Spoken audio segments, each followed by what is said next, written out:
La Operación Servicio Aéreo Especial, conocida como Bravo 20, dejó a 3 hombres muertos y 4 hombres capturados para ser torturados por soldados iraquíes durante la década de los 90. Este ejercicio horroroso y mortal es infame hoy en día, habiendo sido discutido en varios libros, algunos escritos por los sobrevivientes de la operación, e incluso es tema de una película protagonizada por Sean Bean. Pero ciertas cuentas de la Operación Bravo 20 también han sido objeto de escrutinio en las últimas 3 décadas, lo que ha llevado a que se convierta en una de las misiones más controvertidas de la Servicio Aéreo Especial en la historia.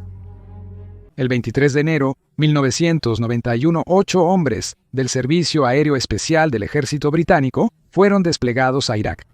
La unidad Bravo 20 debía recopilar inteligencia, establecer un puesto de observación y vigilar, y destruir lanzadores de misiles Scud en el noroeste del país. Esto ocurrió durante la Guerra del Golfo, un conflicto internacional entre 1990 y 1991, liderado por Estados Unidos. El conflicto inició por la invasión de Irak a Kuwait el 2 de agosto de 1990, lo que provocó la intervención de las Naciones Unidas para resolver el asunto rápidamente. Bravo 20 y la unidad secundaria Bravo 30, que conducían Land Rovers, fueron transportados por helicóptero. Sin embargo, Bravo 20 decidió no llevar ningún vehículo. Se reportó que Bravo 30 cancelaría su misión tras evaluar las condiciones de trabajo. Tras su despliegue, Bravo 20 se dirigió a la primera ubicación propuesta para el puesto de observación. Sin embargo, las cuentas de la distancia recorrida difieren. Según Stephen Billy Mitchell, más conocido como Andy McNabb, un miembro sobreviviente de la unidad que publicó una novela sobre la operación en 1993, la patrulla caminó más de 12 millas. Sin embargo, otras cuentas de Colin Armstrong, quien usó el seudónimo Chris Ryan durante algún tiempo, y Mike Coburn, ambos miembros de la unidad, afirmaron que solo caminaron 1 milla y 2 décimas, con Armstrong señalando que la unidad fue dejada cerca del lugar de observación debido al peso pesado de sus mochilas. Descubrieron que el terreno era muy duro para cavar un puesto de observación. Al poco tiempo, la unidad se topó con su primer problema significativo. No podían recibir mensajes en su radio. Según Mitchell, al grupo se le dieron frecuencias de radio incorrectas, pero en 2002 un informe de la British Broadcasting Corporation indicó que esto era falso. Peter Ratcliffe, exmiembro del Servicio Aéreo Especial y veterano del Golfo, crítico de Mitchell y sus afirmaciones, cree que Mitchell fue responsable del equipo de radio defectuoso, ya que como comandante de patrulla debía asegurarse de que todo lo necesario para su unidad estuviera en buen estado. El miembro sobreviviente, Colin Armstrong, recordó que la misión había estado prácticamente condenada desde el principio, declarando que tenían poca información sobre el terreno, el clima y las fronteras, con mapas de 1944 y equipo de la Segunda Guerra Mundial. Al subir al helicóptero, le dijo a su intendente que era un billete de ida. Al día siguiente, el 24 de enero, la unidad creía haber sido notada por un joven pastor. Convencidos de haber sido descubiertos, Bravo 20 comenzó a prepararse para retirarse, abandonando su equipo pesado. Pero antes de irse, los hombres oyeron lo que parecía ser un tanque aproximándose. Luego, tomaron posiciones defensivas y alistaron sus armas antitanque, aguardando que el vehículo apareciera. Pero nunca lo hizo. No había tanque alguno. Solo había una excavadora. Sin embargo, el conductor de la excavadora vio a los hombres y comenzó a retroceder. Los hombres comenzaron a organizar su salida del área, pero según Mitchell, pronto se vieron envueltos en un tiroteo con soldados iraquíes y vehículos blindados de personal. Armstrong recordó: «Solo teníamos 2 armas. Sabía que estábamos en un mal lugar. No me interesaba el ejército iraquí. Sabía que el problema que íbamos a tener es el frío y el clima». Un gran crítico de la novela Bravo 20, escrita por el líder de la patrulla Mitchell, bajo el seudónimo de Andy McNabb, es Michael Asher, un explorador e historiador del desierto. Asher ha sido extremadamente franco sobre sus problemas con la novela Bravo 20, así como con el libro de Colin Armstrong sobre la operación El que se escapó. En 2001, Asher entrevistó a la familia beduina que descubrió la patrulla. Según ellos, no estaban seguros de quiénes eran los hombres y los siguieron brevemente. Finalmente dispararon advertencias, lo que llevó a la unidad a responder al fuego antes de alejarse. Según The Guardian, testigos de Asher afirmaron que la unidad fue desafiada por un pequeño grupo de lugareños con armas ligeras. No ocurrió un tiroteo violento con militares, como describió Mitchell en su novela. Michael Coburn escribió en su relato de la operación: que luego publicó bajo el nombre Soldier 5, que había al menos un vehículo blindado de personal presente y que los hombres se encontraron con fuego pesado de ametralladora. Armstrong escribió que uno de los hombres vio aparecer un coche blindado con una ametralladora calibre 50. De alguna manera, nunca vi eso. Tras el presunto tiroteo, la unidad prosiguió con su plan de extracción del país. Según el procedimiento operativo estándar británico, si la patrulla se encontraba con una emergencia o perdía contacto por radio, deberían volver al punto inicial de infiltración, donde un helicóptero aterrizaría brevemente cada 24 horas. Sin embargo, la unidad no pudo hacerlo. El problema era que el helicóptero nunca llegó al lugar de aterrizaje mientras se dirigían allí. Después se supo que el piloto del helicóptero enfermó en ruta al punto de infiltración, lo que provocó que abandonara el viaje a medio camino. Más fallos surgieron más tarde, cuando se descubrió que, aunque la unidad no podía recibir mensajes por radio, podían enviarlos e intentaron contactar a los jets aliados que volaban por encima. Un piloto estadounidense escuchó los mensajes, pero por razones desconocidas no pudo ayudar a los hombres con su problema. Se enviaron múltiples aeronaves a la última ubicación conocida de los hombres para intentar localizarlos, pero los esfuerzos fueron en vano. Más tarde, ese mismo día, un registro diario de Servicio Aéreo Especial mostró que se recibió un baliza táctica o transmisor de baliza de combate aéreo de la unidad, junto con la nota del registro que decía que era, cito, razonable suponer que se estaban moviendo hacia el sur. Se pensaba que el grupo iba rumbo al sur hacia Arabia Saudita para ser extraído, pero en realidad se dirigían al noroeste hacia la frontera con Siria. Posteriormente, Coburn confirmó que la unidad había decidido que Siria sería su destino de escape si las cosas empeoraban y requerían salir de Irak. Hay algunas sugerencias de que esta ubicación se acordó siguiendo algunos consejos que les dio un oficial al mando del Escuadrón B en ese momento. Peter Ratcliffe, exoficial del Servicio Aéreo Especial, afirmó que este cambio de plan hacía imposible localizar y rescatar a la unidad. Sin embargo, también se criticó al comandante de patrulla Mitchell, quien rechazó las sugerencias de los oficiales superiores de que los hombres llevaran vehículos con ellos, ya que esto les habría facilitado la huida del país. Esa noche, el grupo se separó tras no seguir los procedimientos de emergencia. Mientras Mitchell usaba un faro táctico para contactar a una aeronave aliada que pasaba, 3 miembros de su unidad siguieron caminando.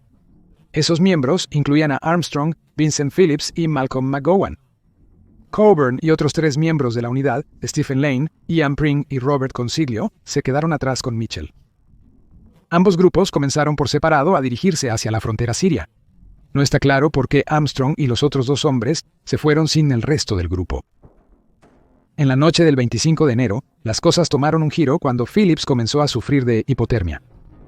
Los 3 hombres se escondieron durante el día en un terraplén de tanques, y al caer la noche se dirigieron a la frontera siria.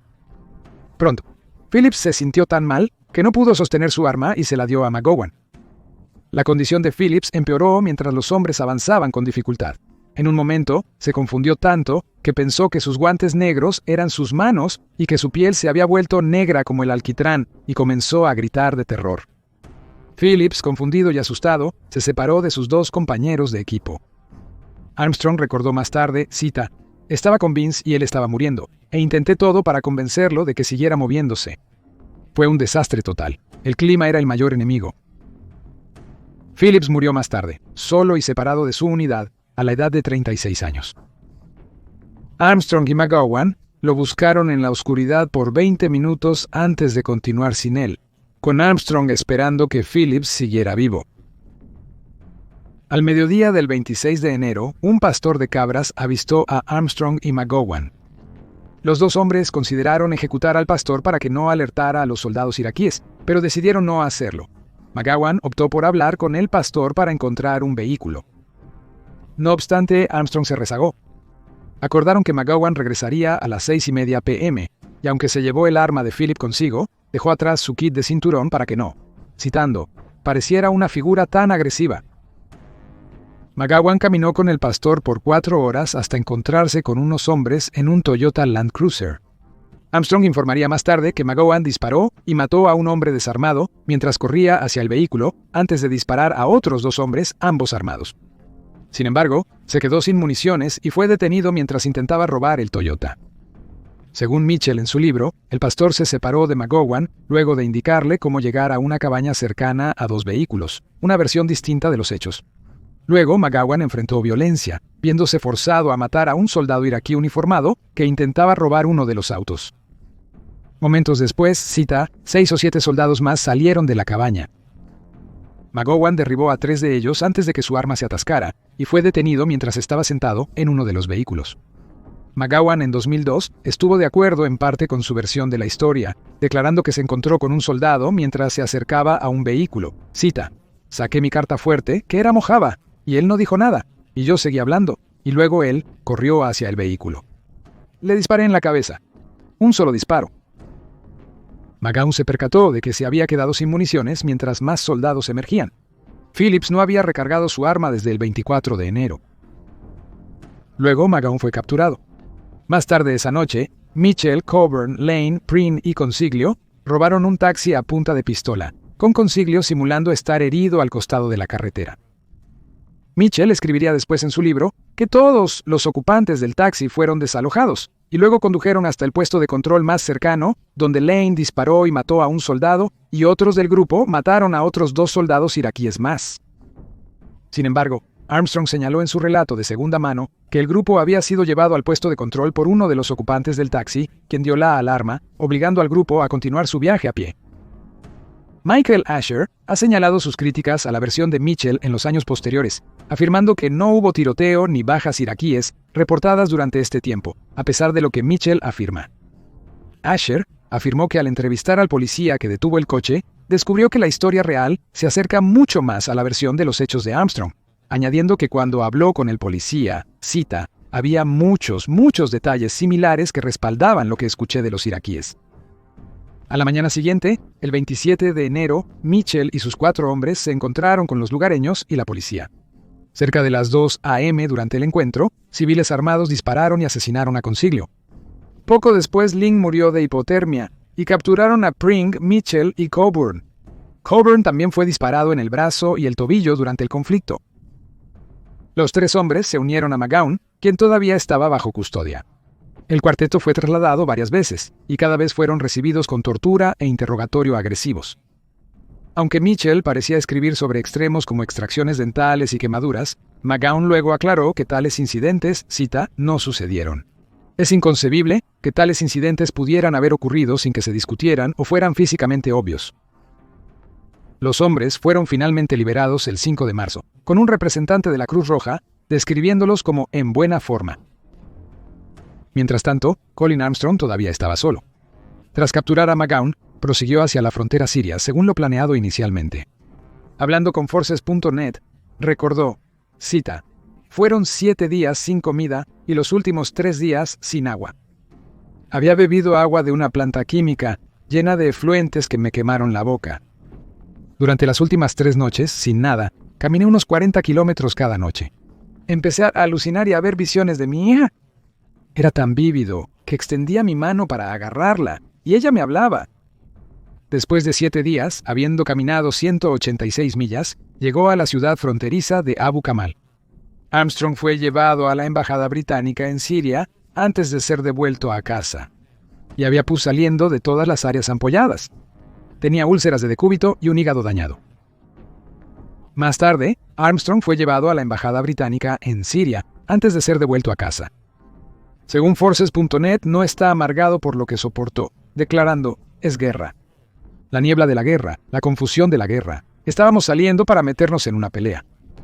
Sí, se cometieron errores, pero los regimientos tratan de aprender de ellos. No habría más jóvenes que tuvieran que caminar 7 días y 8 noches, así que tienes que ver el lado positivo. Después de sus pruebas, Stephen Mitchell y Colin Armstrong escribieron libros sobre los eventos de enero de 1991. Mitchell usó el seudónimo Andy McNabb y publicó Bravo 20 en 1993, mientras que Armstrong adoptó el seudónimo Chris Ryan y escribió El que se escapó. Publicado en 1995, a pesar de usar nombres falsos, incluyeron detalles reales de la vida de sus compañeros de unidad en los libros. El ex miembro del Servicio Aéreo Especial, Peter Radcliffe, criticó esta decisión, señalando: es insensible por parte de Armstrong y Mitchell esconderse detrás de seudónimos cuando nombraron a sus colegas fallecidos en sus libros. en contravención deliberada de las tradiciones del regimiento. También se sabe que Mitchell estimó que la unidad había matado a 250 enemigos, pero este número ha sido cuestionado durante mucho tiempo, con muchos críticos señalando que no está claro de dónde provino la cifra. Además, Mitchell nunca mencionó este número en sus sesiones informativas posteriores a los eventos de enero de 1991. Se ha dirigido más críticas a Armstrong en particular por supuestamente vilipendiar al sargento Phillips en su novela. Armstrong escribió que Phillips había comprometido la patrulla porque no había matado a un pastor, y posteriormente pareció rendirse después de que el grupo se dividió en dos. Sin embargo, ambos libros tuvieron un gran éxito y llevaron a carreras lucrativas tanto para Mitchell como para Armstrong. En 2004, Michael Coburn, un sobreviviente neozelandés de la unidad, intentó publicar su libro sobre los eventos de enero de 1991, pero enfrentó resistencia cuando el gobierno británico trató de silenciarlo. En una entrevista con el Irish Times, mencionó que los libros de Mitchell y Armstrong fueron revisados y aprobados por el Ministerio de Defensa británico, pero él tenía dificultades para obtener el mismo trato. Citando a Bin Laden, afirmó que si este no existiera, él sería el enemigo número 1. No tengo duda de ello. La manera en que me han acosado durante años es increíble. El libro de Coburn, Soldado 5, se describe como una cuenta directa de Bravo 20, sin ninguna de las hazañas heroicas de matar al enemigo, que aparecieron en los libros de Mitchell y Armstrong. Pensaba que muchos fracasos de la unidad eran por malas decisiones de liderazgo y mala inteligencia. Abandonaron a unos 3,000 soldados iraquíes en un área, con radios rotos, sin vehículos y una mala ruta de escape. Describió la actitud de los oficiales superiores que trataban a la unidad como prescindible, agregando: siempre hay posibilidad de arreglártelas al final, pero que la gente en la sede se dé la vuelta y diga que ni siquiera lo intentarán. Eso simplemente es inaceptable de cualquier manera. Si pones a las personas en peligro, debes hacer todo lo posible para rescatarlas. Si no lo haces, debes decírselo. Coburn mencionó que empezó a escribir su libro sobre los eventos tras conversar con un oficial del Servicio Aéreo Especial que escuchó a oficiales superiores discutir una llamada para extraer a la patrulla. Afirmó que esos oficiales consideraron eso como prematuro. Esa decisión costó la vida de 3 hombres. Durante 5 años, desde 1999, el gobierno británico suprimió a Coburn, intentando prohibir a Soldado 5. Gastaron cerca de $7 millones de dinero de los contribuyentes británicos para lograrlo. El Ministerio de Defensa británico afirmó que Coburn había violado un contrato confidencial que firmó en 1996, un contrato que surgió a raíz de las publicaciones de Bravo 20 y el que se escapó. Coburn, sin embargo, argumentó que él y sus compañeros soldados no tuvieron más opción que firmar los papeles ya que se les ordenó hacerlo, y agregó que la historia de Bravo 20 ahora es ampliamente conocida y está en el dominio público. ¿Puede considerarse confidencial? Un comandante británico de la Guerra del Golfo escribió sobre la operación antes de la publicación de los libros de Mitchell y Armstrong, lo cual es notable. En 2004, Coburn ganó el derecho de publicar su libro. No obstante, el Ministerio de Defensa luego intentó confiscar las ganancias del libro. Obtuvieron los derechos a las ganancias, que Coburn había planeado compartir con las familias de los fallecidos y los sobrevivientes de la unidad. Basándose en sus vivencias con el gobierno británico, afirmó: «Me han tratado peor que los iraquíes cuando estuve preso». Agregó que su libro probablemente será el último publicado por un informante del Servicio Aéreo Especial, a menos que alguien pueda obtener permiso explícito del Ministerio de Defensa.